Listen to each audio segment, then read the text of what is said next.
I do have carte blanche into the office as their loan officer with the family will attorney that I am working with. They have basically rolled out a program for me specifically so that I could refer my clients over to them, go through and do will and trust for them specifically. So wealth advisors, financial advisors, family will attorneys, that nature. How's that been going for you, and what are some successes you've had? That's been going slowly.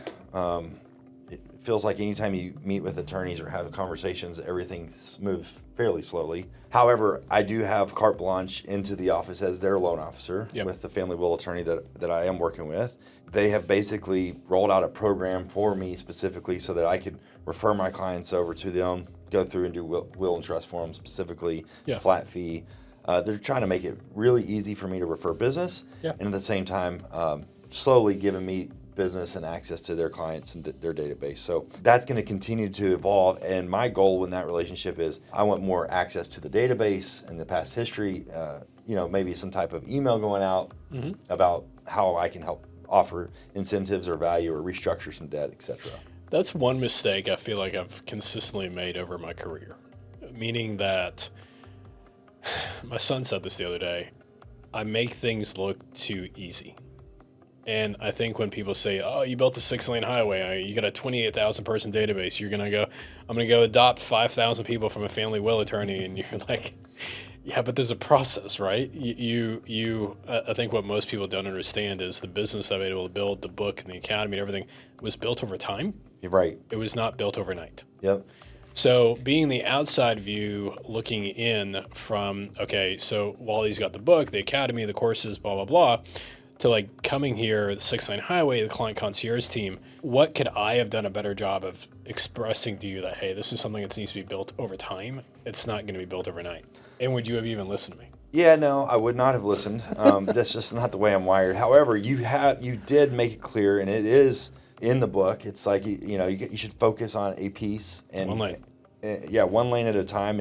But that's just not the way that I'm wired. So I try to get all 6 and go and work on doing it. So, but it has been nice to slow down, to speed up. So it's something new that you've been teaching me that I've kind of trying to grasp onto is, hey, slow down, focus, get this stuff dialed in, and then move on to the next lane. So no, you did your part, but it just takes a while for it to sink in and get going. I just think we're an industry of loan officers, and we all are delusional to think we're always the best at everything. Right.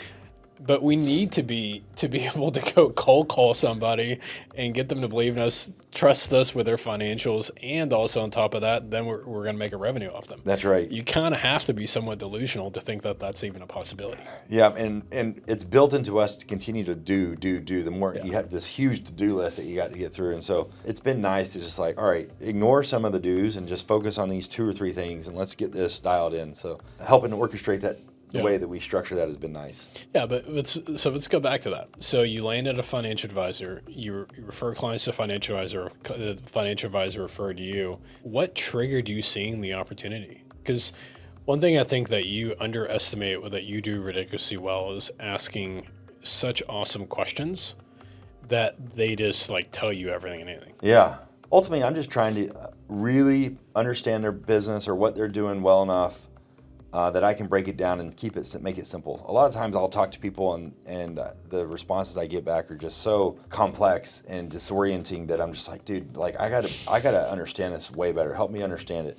And I think when you do that to these people and that you get them to break it down and dumb it down, you just naturally create a relationship and they feel like they can talk to you. And if I understand their business and they understand my business, then and things work. And it's people that I like doing business with, golf, there's some family stuff that we have in common. So it just naturally kind of works itself out and continue to grow, blossom. So we'll leave the company name out of it, but you, how do you introduce? Okay.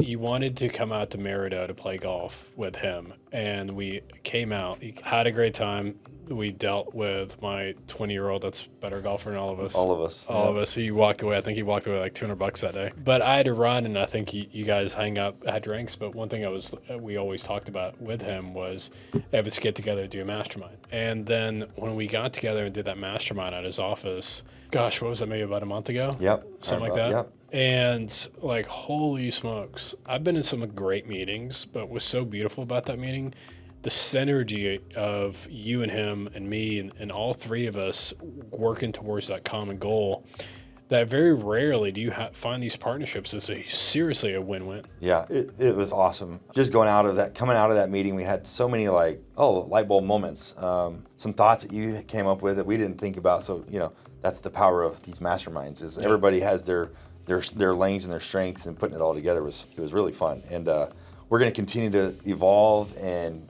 flourish in that relationship. Yeah. And I think it could be career changing, life changing, and fun as well. I think fun, but also it's an awesome feeling, and I bet you'll test this. It's great to do a lot of production, but if you hate the people you work with, it's just not that much fun. But when you're doing a lot of production, your referral partners become actually close friends of yours. That's where the secret sauce is. So much more fun. Yeah.